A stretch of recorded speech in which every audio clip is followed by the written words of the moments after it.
Welcome to the Mike Less Farmhand Mike YouTube channel. A farming and outdoor channel that I started in 2012 that now has over 1,600 videos and thanks to you has over 180,000 subscribers with 100+ million total views and over 12 million hours of total watch time. I am filming and uploading new content all the time, so come along for the ride. In this video, I am out in a field just south of Blufton, Indiana with a local farm here. This is their last field to till up for the 2024 season. The field you see here had canola in it. That canola was harvested back in late June. It was planted to double crop soybeans. They just took the soybeans off not too long ago and they're out here disc ripping it. This video opportunity worked out really good for me because the farm was all out of operators while I was here. The farmer made one round with me just to make sure I was familiar with the tractor and the ripper, and he said if I want to make a video, I'm going to have to do the drone work and run the tractor at the same time. The tractor I'm running in this video is a John Deere 9RX 640 tractor, pulling a 22-foot wide John Deere 2730 disc ripper. You can see I've got 2 rows of disc gangs up front, followed by 11 ripper shanks. Some disc right behind there to smooth out any ridges, and then a chopping attachment or finishing attachment to level everything out. The cab roof of a tractor or combine makes a great start off or landing spot for my drone. I flew it out there, got everything situated, started going down the field with the tractor, was able to engage on the line, let the tractor drive itself, and get my footage. The ripper shanks are set running about 10.5 inches deep. You can see this ripper is leaving a nice smooth finish. My guess is they'll be planting this field to corn next year, probably hit it with the field cultivator in the spring and then plant it.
When I'm droning myself and running the tractor at the same time, when I get to the ends of the field, I just let the drone hover, and then I make my turn, and then as soon as I turn back in, just like you saw in the previous video, then I can pick my controller back up and do my filming.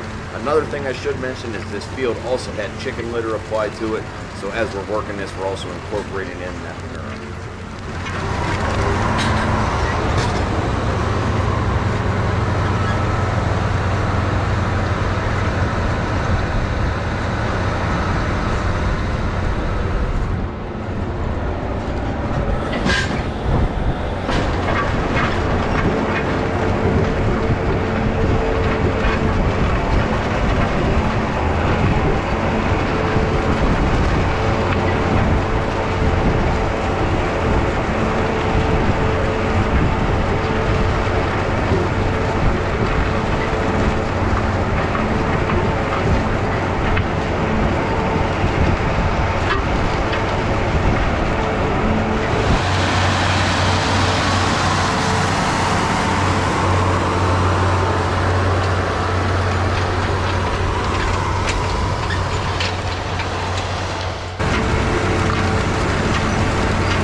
that's going to do it for this video. Feel free to go down there, click on that like button, leave a comment if you're new to my channel. I always appreciate it if you hit that subscribe button. And check back often. I'm always filming, editing, and uploading new content for my YouTube channel. And you can also follow me along on Instagram, Facebook, and TikTok at Farmhand Mike. As always, thank you for watching and supporting my social media.